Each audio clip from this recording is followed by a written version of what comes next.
we're going to go up here. I was working on it a little bit earlier. So this is where we ended. We ended with the seller's representations portion of the sale agreement.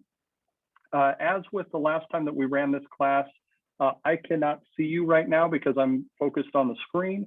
And so if at any time you have any questions, then please feel free to just unmute yourself and speak up and ask those questions. So this is the bottom of page 5. We're going to move on to page 6, and we're going to cover everything from 6 and down. So we're on line 244 of the 2021 real estate sales agreement. The seller advisory Oregon State withholding obligation. This is a section that we can't change. And so as with any of those sections that we can't change, it's important that you read through those. Make sure you have a good enough understanding as to what it is explaining, and then make sure that you explain that to your clients. Now, remember too, that as we're explaining these contracts to our clients, we are real estate experts, but we are not law experts. So when they get into the details as to, well, can we get out of this? Or would I be liable for that?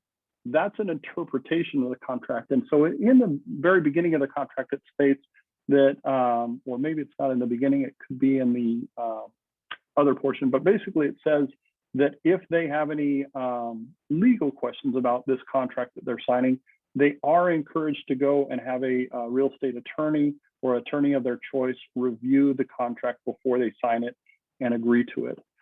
We use it as real estate professionals, but we do not practice law. And so I encourage you to not practice law in interpreting the contract for your clients. Okay, FIRPTA, tax withholding requirements, section 15.2 here. FIRPTA is the Foreign Investment in Real Estate Property Tax Act of 1980. And so it deals with if a person is a foreign person and how those taxes would be handled if they were a seller as a foreign person. And so it's important that if your seller is a foreign person, that they're aware of this portion of the contract. If they are not a foreign person, my understanding is that this section would not apply to them. Any questions there? Section 16 is the as is section. And basically it's just this lines 272 all through 275. And this is basically going back to the, you know what, when you buy a house, you're essentially, if you haven't negotiated repairs or anything like that, you are buying the property in as is condition, except for the seller's express written agreements and written representations contained herein. So as we add an addendum, say like a repair addendum, then that portion of it is obviously not as is until it's completed. Once it's completed, then they are buying the property in as is condition. And so this basically warns that buyer and confirms with the seller that the buyer is buying it in as is condition. Any questions on that? Miscellaneous items. This section really covers a lot of knickknacks. It starts with the Townhome Plan Community Homeowners Association. If there is any type of HOA, then obviously you're going to click yes. If it does not apply, you're going to say no. If you're not sure, there is the unknown box you could use. If you choose the yes box, then you need to include OREF 024, which is the Townhome Plan Community HOA Homeowners Association Addendum. So you would want to make sure if you choose yes, you use that OREF 024. If there's an alarm system, section 18, you're either going to say none, that it's owned, that it's leased, or unknown. I would say probably 95% of the time or higher. I am usually helping my client to choose will not assume the lease at closing. If you don't know the terms of that lease, it's not probably in the buyer's best interest to say that they will assume that lease until they really know what they're actually signing up for. So even if it's leased or owned, you want to make sure that you check this box. Don't leave it blank. I'm a real proponent of making sure that we fill out every section. If it doesn't apply, You usually are writing in the word none or does not apply or no exceptions, but don't just go over stuff and leave things blank, because if you get into court, you're going to be the judge or the other attorney will probably be saying, well, did you actually cover this section with your client? And what proof do you have to show to everyone, except for that you've touched those boxes by filling in information? Now, if a section does not apply at all, I encourage you to not fill in that section. The smoke carbon monoxide detectors, this is section 19. Normally, the common practice is for 15 days if not filled in. And if this applies, we want to make sure that our clients know what is expected as far as carbon monoxide alarms are concerned and smoke detectors are concerned. We have in our office, we have pamphlets that we want to pass out. So you're going to make sure that they have the latest pamphlet that's usually part of your buyer's packet, that they basically are signing off that, yep, I understand as a seller, I need to install these. I understand as a buyer that the seller needs to install these. And if they're not installed, I need to raise some concerns. Regardless of whether the property is a cash offer or a financed offer. Now, if it's financed, a lot of times the appraisers will point out that, hey, it doesn't have all working smoke detectors, or it's missing a carbon monoxide alarm. But if you're in a cash offer, the laws still apply, right? When property transfers ownership, the law states that working smoke detectors need to be in the property and working carbon monoxide detectors need to be in the property. So make sure. Hey, Trevor. Yes, question. Sorry, it's Rowdy.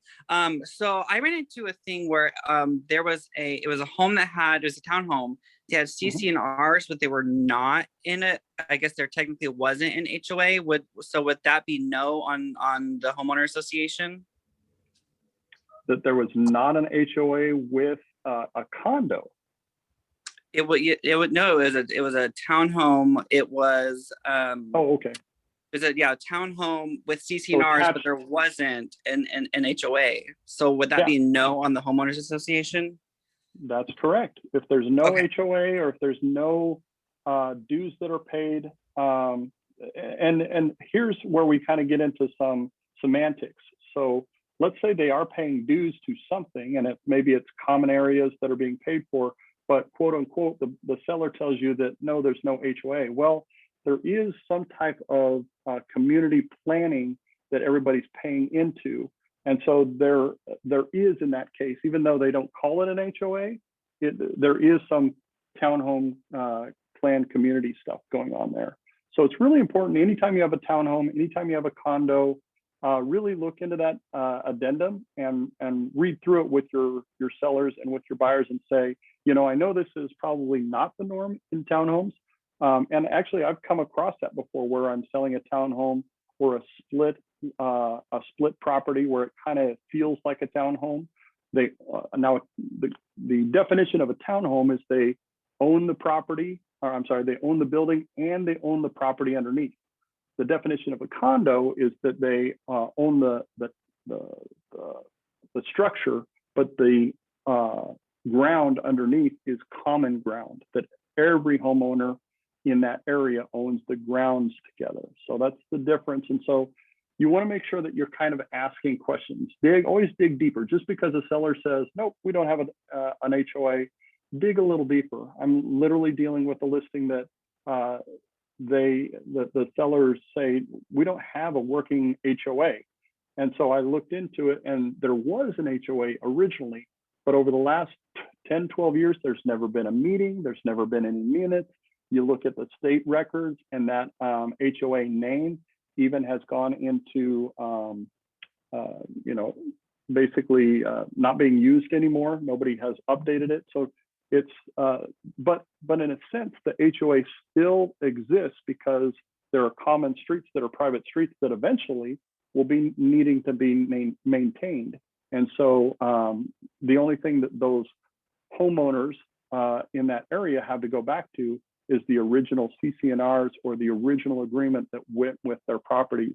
So a lot of times you'll see older HOAs where things were maybe set aside and they said, no, we don't need to meet as an HOA. Well, 10, 15, sometimes 20 years later, a few of the homeowners get together and they say, you know what, our street is looking like crap. We need to revamp, or we need to bring back this HOA.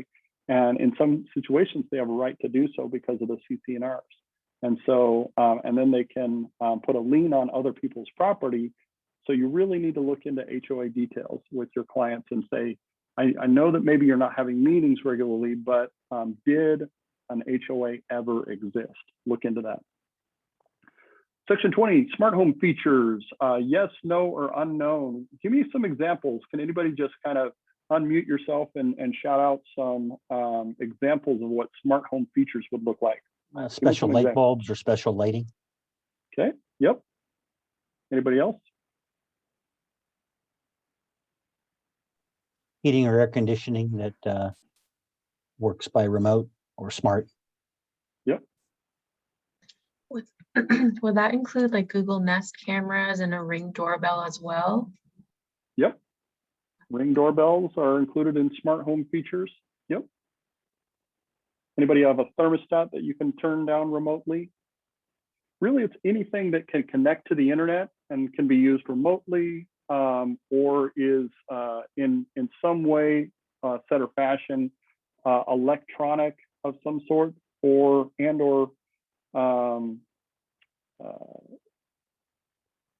can be controlled outside of the property, essentially. So if it has really anything, my clients recently had our home, that Ring doorbell. That was the only smart home feature on their property, but it was there. It was a fixture. It was attached. And so it was assumed that that goes with the property. Wood stove or wood burning fireplace insert. Does a property contain a wood stove or wood burning fireplace insert? Okay. A lot of times people get confused. Just because it has a fireplace does not necessarily mean that it is a wood stove or wood burning fireplace. Okay. So there is a difference there. And again, if it is yes, then you're going to have to use this OREF 046, the wood stove, wood burning fireplace insert addendum. And then beyond that, is it certified? If it's older one, and if you know, obviously say yes. If you don't know, or if you're absolutely sure it's not, then say no. And if you're not sure, put unknown. We always answer 100% as to, can I firmly say yes, no, or if I don't know, there's the unknown button to use. Home warranties. In this example, the buyer asked for the seller to pay for a 210 home warranty. Now, there are a ton of warranty companies out there. In my opinion, it is very important that we at the very least offer our clients a home warranty.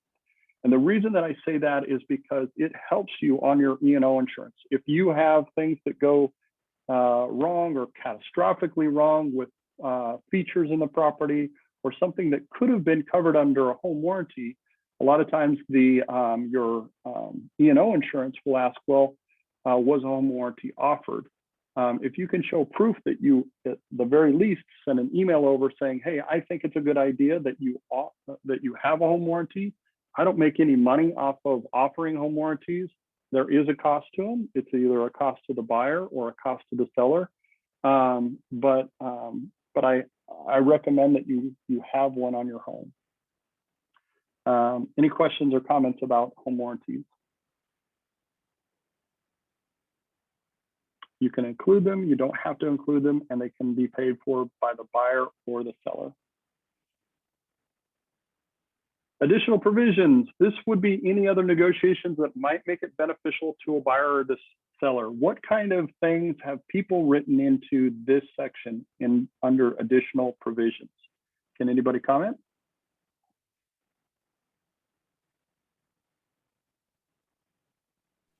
I've written in this section recently that my buyer is willing to close on any day between here and here, even though I've already put a date in. Mm-hmm. They're trying to make their offer stronger by showing that they're open to earlier or later. There you go. That's a great example. Okay, you have to set a close date. That's what the contract says, but this might be a place where you can say, there's some flexibility to X, Y, and Z within the contract on the buyer side if it's important to the seller. Ultimately, the only thing that you're assured gets in front of the seller is the contract, right? If you send over a love letter, or something else, or an email, something in an email as to what the agent should provide to the seller, it's not guaranteed that the seller is going to review all of that information. And in fact, they're not required to have to present your love letter or anything like that. I am highly discouraging most agents to include love letters because of the legality of how that could be perceived if an offer does not get accepted. But that's a great example. Thank you, Larry, for sharing that. Any other examples of what might go under additional provisions?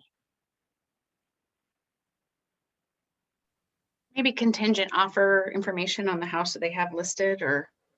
Okay, there is portions higher in the contract about contingencies, but it might be actually important to point it out again in the contract just to make sure that it wasn't missed as a part of and you're saying contingent like the property is contingent on the buyer's house selling. Is that what you're talking Correct. about, or some other type of contingency? Yep. Nope. Okay. Yep. I've seen stuff like that pointed out twice just to make sure it's clear to everybody, black and white, that this is what the buyer's intent is. Okay.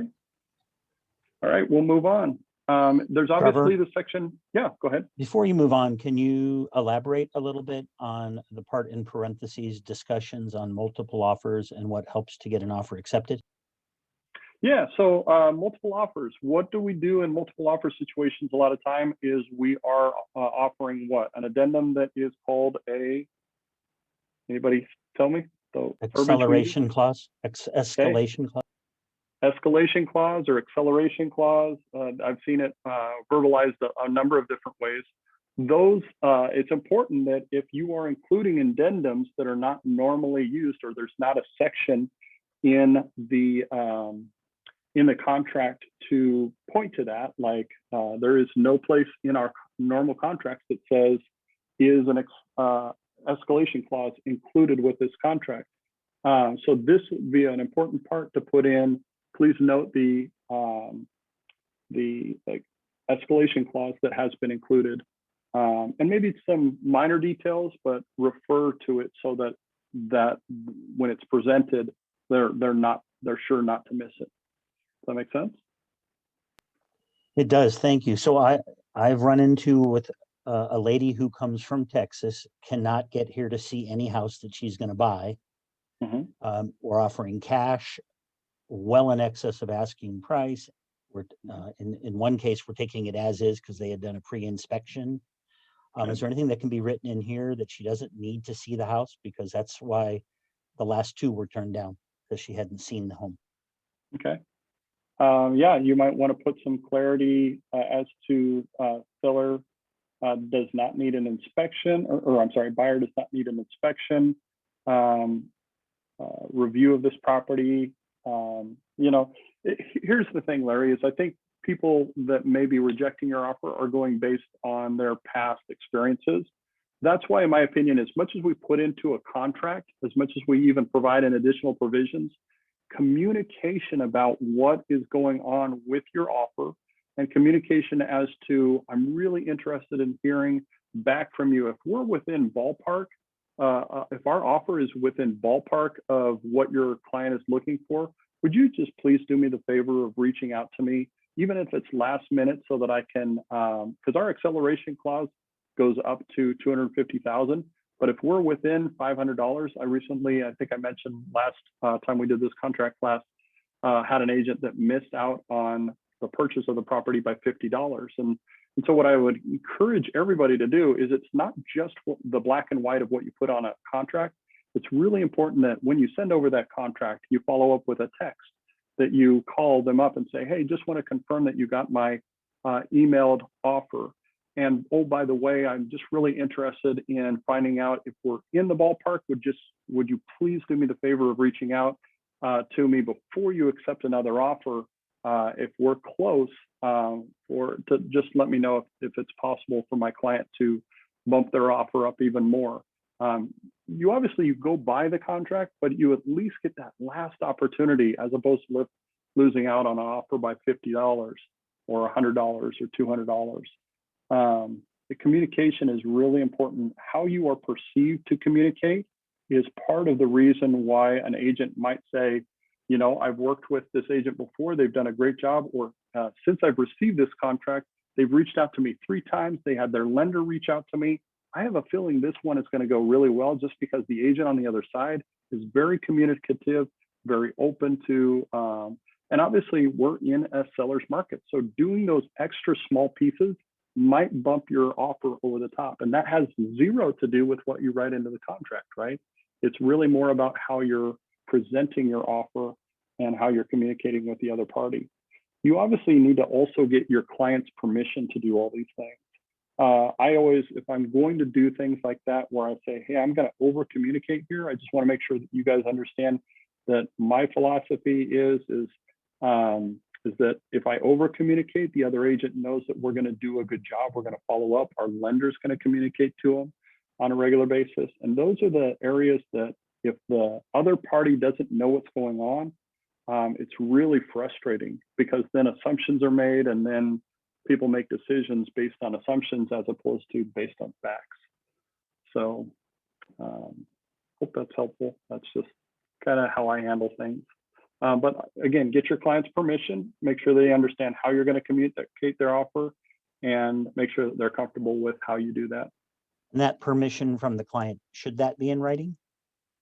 I mean, it would be behoove you to do all of that. Yes, follow up in writing. I would do it while I'm sitting there talking with my clients and we're writing up the offer, but then a follow up, hey, per our conversation, I'm probably going to follow up 2 or 3 times with the other agent just to make sure that they've gotten it. So that, yeah, anything that you communicate with your clients verbally, it's a good idea to follow up with a text, email, or some written form to remind them of the conversation that you had. Thank you. Yep. All right, closing escrow section. We're moving here along. We're just getting close to halfway through this class, so I want to keep moving. Escrow, we're talking about the title company that is chosen. Who chooses the title company? Seller. The seller? Okay, the seller does not, the buyer chooses the title company because they write it in. The seller makes a highly recommended suggestion in the listing. Okay, it's escrow preferred at such and such. Do we have to use that company? No. In a seller's market, is it a good idea to use that company? Yes, it's a really good idea. But if a buyer is completely opposed to it, then and had a bad experience with Banana Escrow, then obviously you don't probably want to use them. So the buyer gets to choose, regardless of whether the seller has put it in there as their preferred. So hope that clarifies. Prorations. When we prorate, we're talking about the rent, the current year taxes, and any assumed obligations or other prepaid expenses. So we want to confirm, is it per the closing date or is it per the date the buyer is entitled to possession? We all know that sometimes sellers get extra possession in a seller's market. And so you need to choose one or the other. Why would you choose one or the other? Any clarity from anybody on that? I usually have my people choose the date that it takes possession, because that way if it's a little bit later and stuff, they aren't being prorated for the taxes and the rents and stuff. Okay, that's a good I don't know if that's suggestion. right. So I'm the same. a lot of times you guys are choosing the second box, the date buyer is entitled to possession. That makes sense. Yep. I'm doing it for the same reason as Heather. Okay, that's definitely a benefit to the buyer. If we're really trying to get our offer accepted, we might want to choose the closing date because then that's a benefit to the seller. But it really, I mean, as long as both parties agree, all it comes down to, guys, is that these are written instructions for the title company to then execute. So they just need to know, Is it the close date, or is it the date the buyer is entitled to possession? They don't care either way, and probably 90% of the time, the buyer and the seller don't care either way, but the second choice is a benefit to the buyer, and the first choice is probably a benefit to the seller. Okay. Earnest money deposit and buyer instructions. This is populated automatically by the input that you put on the first page. So likewise, if I change this up here Line on B. page 1, yep, thank you. If I change this to $5,000 or $10,000, we'll change it to 10, so it's real obvious. I change that to $10,000. Then I go back down here. It also changes it as well. Am I on the right page? Oops. Not too far. It changed it to $10,000. And likewise, I can change it here and it will change it up on the upper portion of the contract. So these are interchangeable. I can adjust it here, but whatever is written on one will be also written on the other. The only caveat to that is if, as with any section where I can put in numbers, these two, like I said before, these two are tied. If I hit spacebar, I can write anything in and it won't change the above. You do not want to do that, because then your contract reads wrong, because you're saying in the offer portion on page 1 that you're offering $10,000, but down here you're depositing a different amount. So it's really important that you don't use that spacebar in this situation. Deposit, this is the instruction as to how it will be deposited. Within 3 business days is kind of the norm, but you could shorten that down or you could lengthen it depending on what the buyer or seller's needs are. I always choose directly with escrow. We do not have buyer agent firm client trust account. So please do not choose this section or this section because we do not hold on to money as a company. I have worked with companies before that did that. I think it's an extra step that really is probably not worth it in the long run, and also put some legal responsibility on our checking and balances that we don't need to have. So it's usually best to always directly with escrow, but then there is this option down here as follows. 100% of the time when I've been with Coldwell Banker, I've always used this button. Anybody else, any discussion on that? A quick question on the line 314. So whose responsibility is it to get that money to escrow? Is it the buyer's? Is it mine? And is it my responsibility to remind my buyer? It's your responsibility as the agent to remind your buyer of everything within this contract and the deadlines. They are relying on you as the professional to know your timelines and to remind them of them. It's a good check and balance, and that's also why we have transaction coordination, but ultimately it's the agent's responsibility to remind everybody. Now, could you get the check from them and hustle it over to the title company? Yeah, that might be a nice service to provide. But nowadays, there's so many title companies that can do that electronically, do transfers electronically in a very safe and reliable way. That in the old days I used to literally get a check from my client that was written out as we wrote the offer. And if they weren't able to write a check, we would write a promissory note, a promise to pay later that we had to exchange with the check. And then we had to cross out the promissory note. That's not how it's handled today because of all that electronic service that's available. And so it's our responsibility to remind. In my opinion, it's really the client's responsibility to get it to the escrow company directly. I like to handle it that way, but I'm sure that there's other agents that still to this day take it upon themselves to deliver that extra service. So sorry to belabor the point. So when does the 3 days start? And what if the client doesn't get it there on time? Okay. The 3 days starts upon mutual acceptance. So say, for example, you write up an offer on Sunday, you put an expiration of Monday at 5 o'clock. They sign it on Sunday night at 8 o'clock and you reach mutual acceptance. Then your timeline starts on Monday, right? Mutual acceptance was accepted on Sunday, 8 p.m. And so Monday is day 1, Tuesday is day 2, and Wednesday is day 3. So it has to be deposited by day 3. Now, businesses aren't open until midnight. So day 3 by 5 o'clock p.m. would be reasonable to me. But if it's not deposited by then we're out of contract. Ultimately, the contract says 3 business days. So the deadline is midnight, but no escrow company is going to be open at midnight to take your deposit.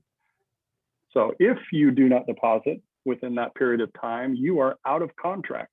And the seller then has a right to say, we are out of contract. I'd like to terminate this transaction, and has every right to do so because the buyer did not live up to their obligation and responsibility of putting up that earnest money. And that's ultimately all that the buyer has to lose, right? It states it really clearly in the contract that if the buyer fails in their obligation of the contract, then that is all they can lose. They can't be sued for more. So if they don't put anything up, then they're really out of contract. Any other questions or any other comments about that?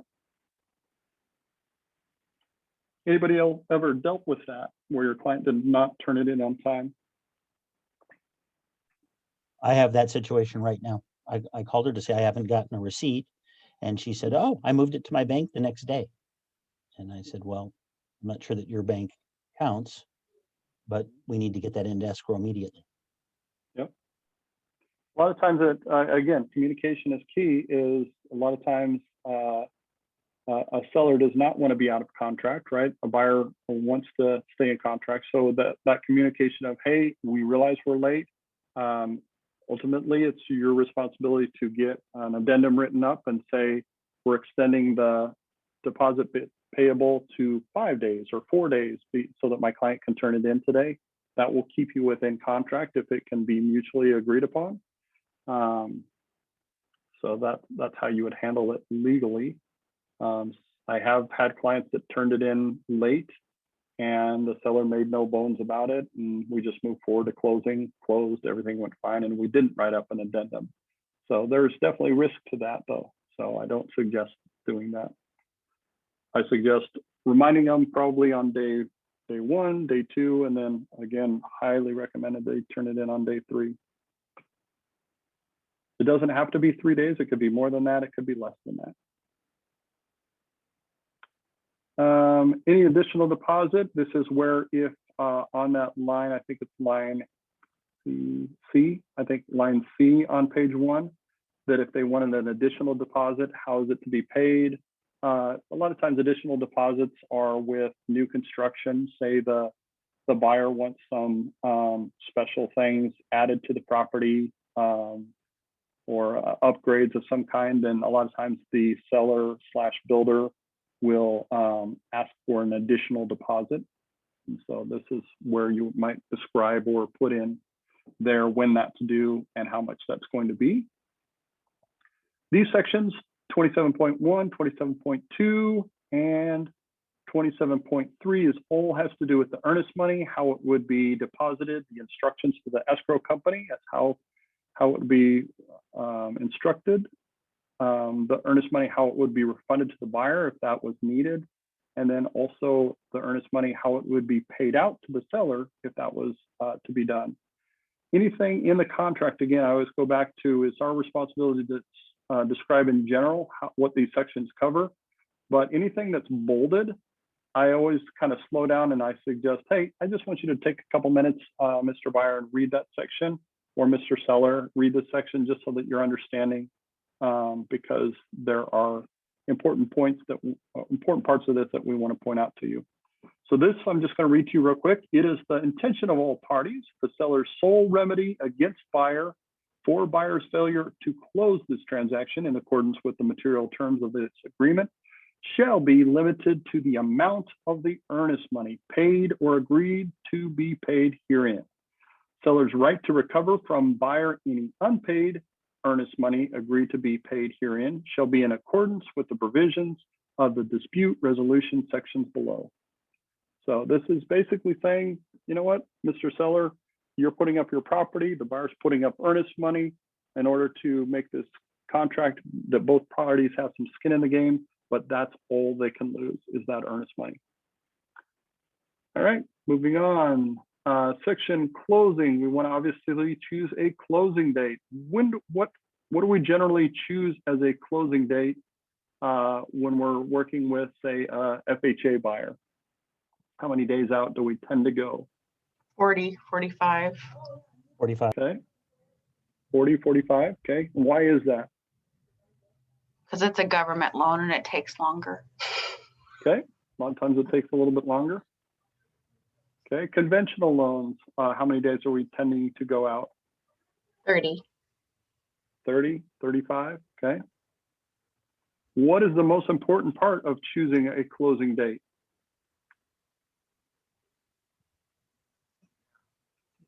Checking with the lender and making sure that they can do it, or checking with. Yes, that is the 100% right answer. Mhm. Check with your lender. If you don't have an open line of communication with the buyer's lender, this is exactly where you need to be starting. It's saying, hey, I'm writing in the contract what you have to live up to. And so you're saying to your buyer too is, how are we doing with all the documentation that you're supposed to be getting into your lender? Is that 100% turned in? What else do you have? Oh, we've only just filled out an online application, but we've got this pre-approval, which nothing's been checked out, right? So the lender at that point is only basing all of their decision-making and their approval based on what the sellers provided them. There's no verification yet done. So that would be one where I'd be like, oh, geez, if all of that has not been done, I might push this out to 45 days.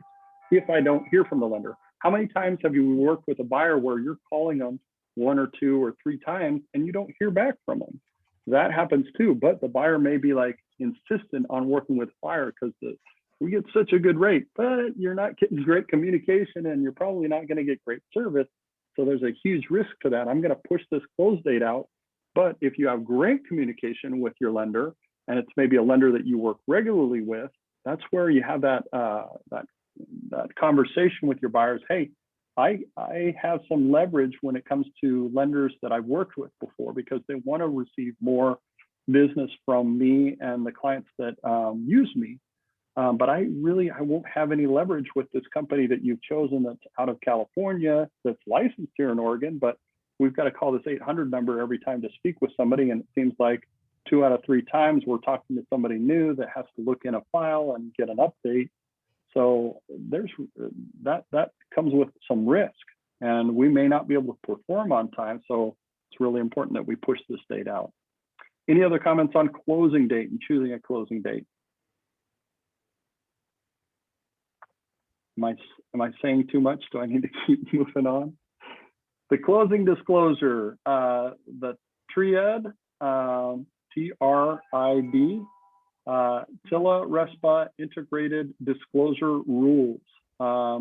This section talks about that, and such a delay beyond the closing deadline could result in the termination of this transaction unless the buyer and seller mutually agree to extend it.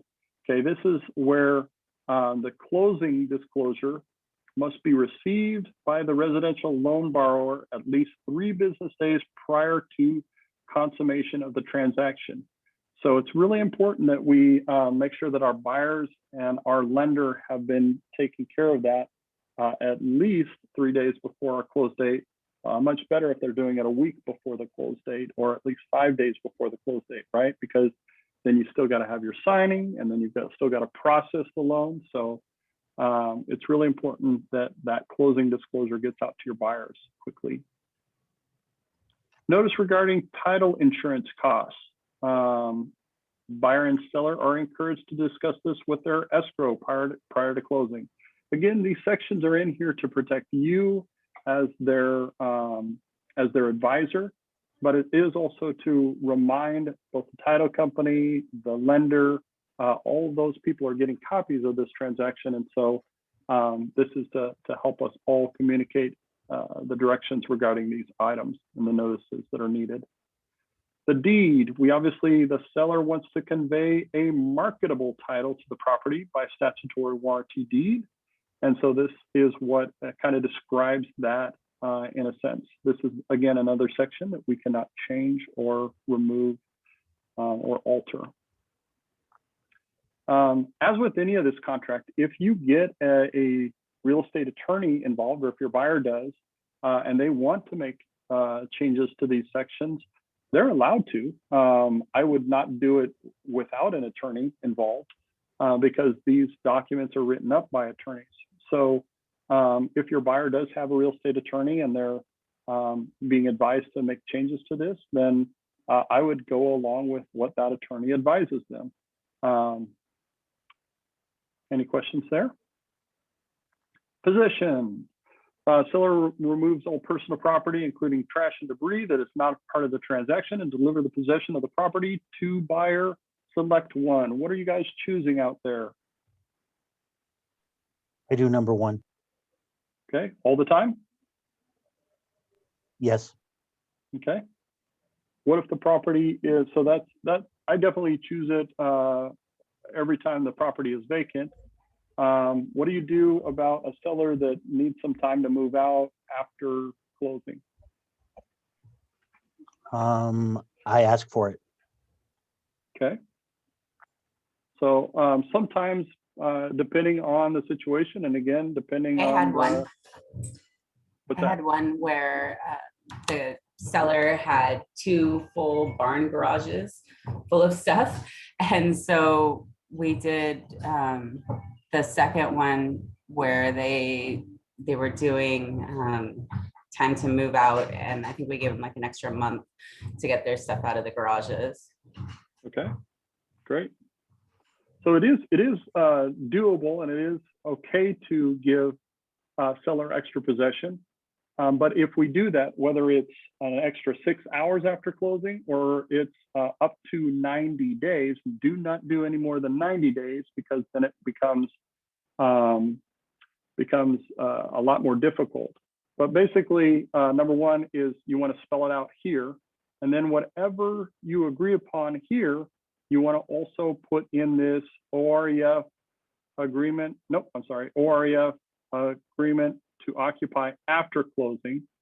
Okay. I would say probably 50% of the time or more am using this document just to give the seller a little bit more time after closing.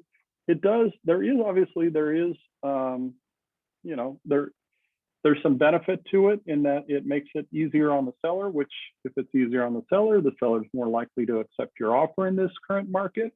But there is some liability there, right? As soon as the property closes, the buyer then becomes the property owner, and the seller essentially becomes a tenant of sorts.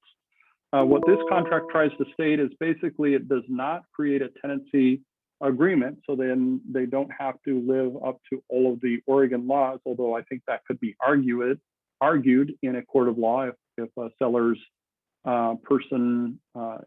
personal circumstances changed during that 30 extra days that they were given that extra possession. So there's some responsibility there. I would say 95 or higher % of the time, I am checking this box as far as if tenant is currently in possession of the property, buyer will accept the tenant at closing. I am saying no, the seller shall have full responsibility for removal of tenants. What situations would you choose yes? Can anybody describe? Well, I guess if you were assuming the renter or the lease. Exactly. Yep. So on a lot of times on investment properties, when you're helping a buyer to purchase an investment property, the whole intent is that they are renting that out, right? Well, if there is a great tenant in there and they've been in there for 2 or 3 years, or maybe even 10 or 15 years, and they've been a great tenant as far as the previous owner is concerned, and maybe they have documentations to provide that. You've gotten a tour of the property, they seem to be taking good care of it, then yes, maybe you're like, yeah, let's keep this going. Like that way I'm not having to have a month or two where there's no tenant in the property and I'm paying a mortgage that's not being fulfilled by any rent. So in that situation, I would definitely choose yes. But in all other circumstances where you're doing a purchase for an owner occupied property, I would almost always choose no. Would we select the second one? Yes, if it was one of those where they buy the condo and they have Airbnbs like a year out, Mm-hmm. and we have to keep that contract. Okay. Yep. Yeah, that would be the other situation where you would choose that, where the agreements are already in place and the buyer is accepting that responsibility of fulfilling all that obligation that comes along with the property. A lot of times the seller, as much as they would like to transfer ownership to a property and get out of those at that same time, a lot of times sellers are already obligated to those responsibilities that have been agreed to previously. So they, not only does the sale of the property, but the contractual obligation to whatever that was goes along with that property. How often are people using OREF 053? This is the agreement to occupy before closing, where a buyer gets to move in before close. How many people have used that before? Silence. I like to hear that. This is a really risky option, guys. This is really risky for a seller to allow a buyer to move into the property, because what happens if they don't close? Now they have moved into the property and they are now a tenant of the seller. And it's going to be really difficult for a buyer that has now not fulfilled their obligation, moved all their stuff into the property, and now in some situations doesn't need to be used. Yes, we've dealt with those, but a lot of times it creates a lot of havoc and a lot of, so I don't advise this. If you are planning to write this into your contract, please have a discussion with your principal broker before you agree to this on behalf of your sellers. Again, sometimes it is warranted, but make sure that because it's so rarely used, guys, make sure that you have that conversation with your principal broker, with Lucinda, with myself, Stacy, or Emily, just to really talk through how is this going to work? What happens in a worst case scenario? What happens in a best case scenario? Okay. Moving on. That much caution if it's for a buyer? Yeah, that much caution for a buyer as well. I mean, buyers have options, right? I mean, I know that maybe I've given my notice and we are, we have to move out by this date because it's taken this long to find the right home. Do we have other options? Is there a short-term rental that we could get into? Is there a family member we could move into?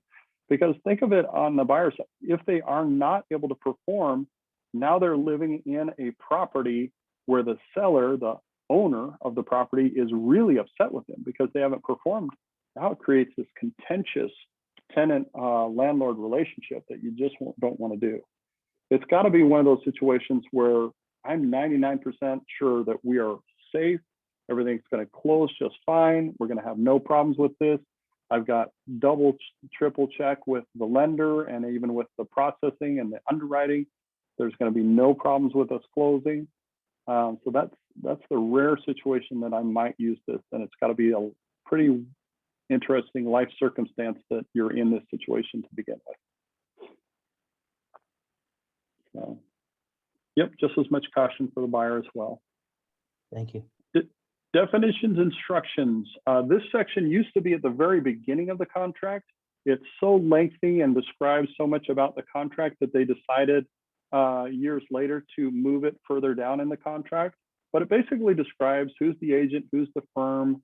When we talk about agreement or sale agreement, are we objectively talking about the same thing? What is a business day? So it's defining all of those pieces within the contract.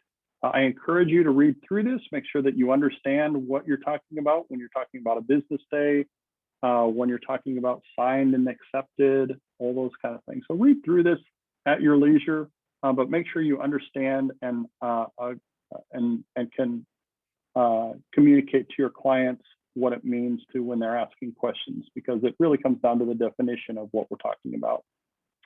Utility section.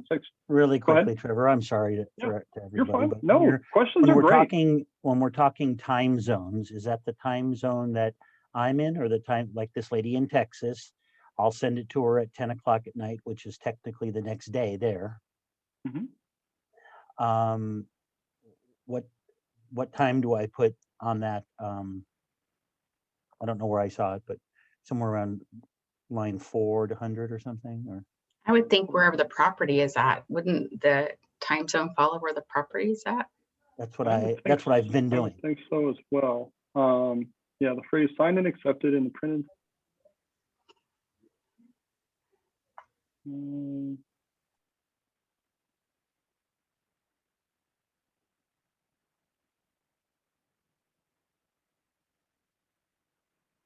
Doesn't talk about time zones here, but yeah, it would make sense that if you have a client in Hawaii that accepts the offer at 8 o'clock Hawaiian time and the deadline was 8 o'clock Pacific time, they have missed that deadline, right?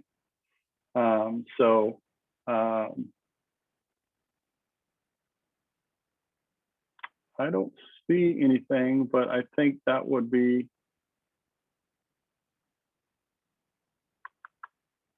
I'm trying to scan through here. If anybody else sees anything about it, then please point Line it out. 398. 398. Any reference in the agreement to a specific time shall refer to the time in the time zone where the property is located. There we go. Nice job. Yep, so you answered your own question there. Ask Heather. There you go. Thank you. Utilities, basically that the seller shall pay for heating, fuel, propane on premises at seller's supplier's rate on the possession date. Basically comes down to it's seller's responsibility to turn them off and it's buyer's responsibility to pick them up as per the possession date or the close date, whatever was agreed upon up further. It also does say that the seller shall not terminate or disconnect electric, gas, heat, fueling, propane prior to the date buyer is entitled to possession unless parties agree otherwise in writing. So it just kind of clarifies that. The approved uses section, section 34, basically kind of describes that it obviously refers to all of these ORS and give me an example, ORS 30.930 describes basically whatever the property was intended for needs to be used that way. You can't turn a residential property in a residential area into all of a sudden a storefront liquor store or something like that. So we have to obviously abide by all the laws and understand what is the approved use of this property and that the seller is selling it and communicating it in that way and that the buyer is purchasing it for that intent. 1031 exchange, this talks about if, who can describe to me what a 1031 exchange is? They're basically taking a property and taking the proceeds and putting it towards another investment property. Okay. Rather than exchange of money, it's just the exchange of. Yeah, so with a 1031 exchange, there's another company that's involved, and it basically helps the person that it's usually investment properties. It allows an investor to swap one property for another without capital gains tax. And so there's certain timelines that the buyer or the seller has to live to in making these exchanges. And so it's basically a way, and what's described in here is basically that if a 1031 exchange is involved, that everybody will cooperate in making that work within reason, obviously. So yeah, it says in any manner necessary to complete the exchange so long as it will not delay the close of escrow or cause additional expense or liability to a cooperating party. So basically saying, okay, if it's involved, then let's be helpful in that respect. Levy of additional property taxes. When does this apply, guys, and when does it not apply? It applies when there's an additional property tax that's been levied, like if they fix the streets and there's money that's being paid over a period of time. Okay, so you need to help your buyer to understand, and this is based on what the seller and the listing agent are providing in the listing. So it's really important if there is a levy of additional taxes or if it's not specially assessed or it is specially assessed in some way, that you disclose that in the listing so that the buyer can fill this out properly. Like and it's, forest or go ahead. farm deferral. Yep, forest or farm deferral. A lot of times property taxes are lower on portions of the acreage on a farm or forest. The portion around the home usually is taxed at a normal rate, say like in a neighborhood. But the additional acreage in Oregon, at least, can be very, very low taxes, as long as they are keeping that farm moving and producing, or as long as they're continuing to replant the trees. I deal with this on the acreage that we own. And so I only had a certain amount of time, because when we purchased it, the previous seller had completely taken out all of the trees. So when I purchased it, in order to keep it in tax deferral, I was required by Oregon laws and in order to keep it specially assessed and keep my taxes low on that extra acreage, I had to go out and plant trees or have a professional plant trees for me. So, historic property designation. How do we find out if our property is designated as a historic property? Sometimes even the listing agents do not understand this. They don't realize that there is a property that they're selling that is on a historic registry. So it's important, if your property is older or in a certain area of town where there are designations, that you look into that and help your seller to look into that. And if it does apply, you're going to obviously use this OREF 045 Historic Property Addendum right here.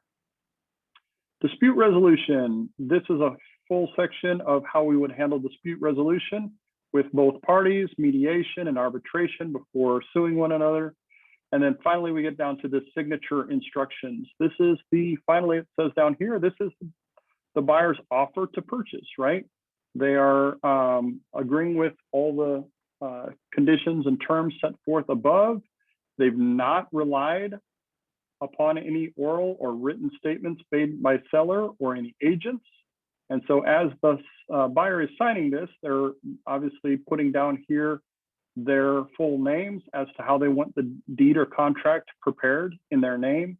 They put the expiration date down here, and then they're going to sign this section. Now below this, should we be filling out any of this section below this as a buyer's agent? Yes or no? Nope. No, we should not. So this is where on line 503 is where it ends, and we submit this offer to the seller.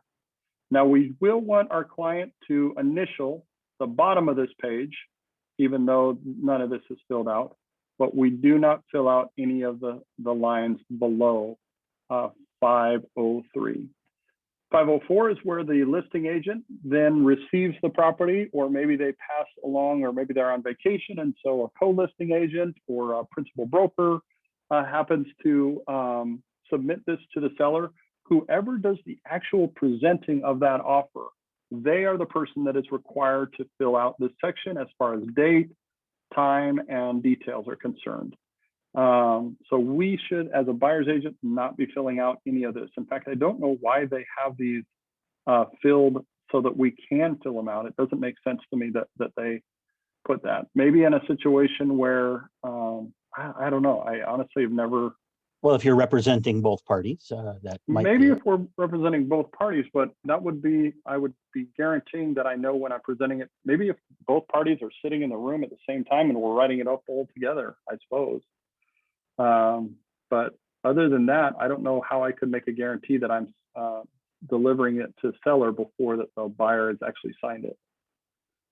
Then these sections down here, 506, section 41, this is where if the seller agrees 100% with everything above, they are signing this section. If they cannot 100% agree with no changes to the contract, then they need to move down here. As soon as a seller chooses one of these boxes, they have essentially rejected the contract, okay? You cannot do a counter offer and then go back and say, you know what?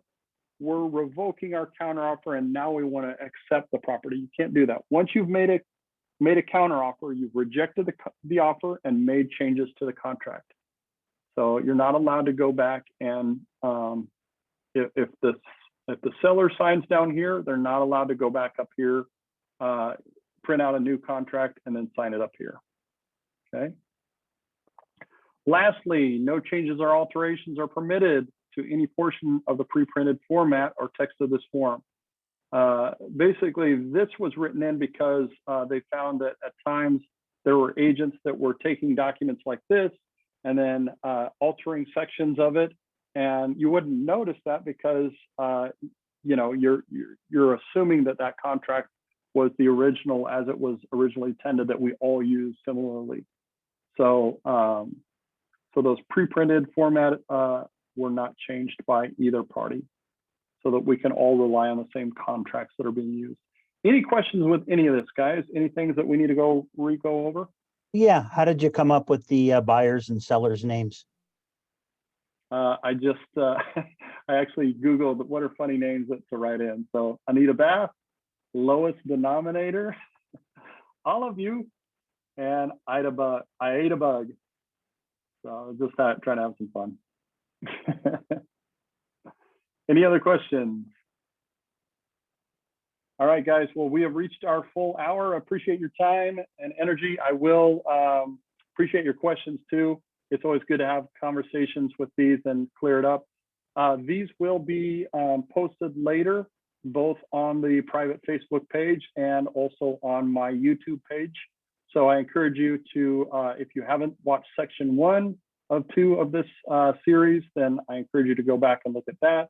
And as always, these will be available to you guys. Just reach out to your principal brokers or anyone that's on our staff. We would love helping our agents be successful. And you guys have a great week. Thank you very much.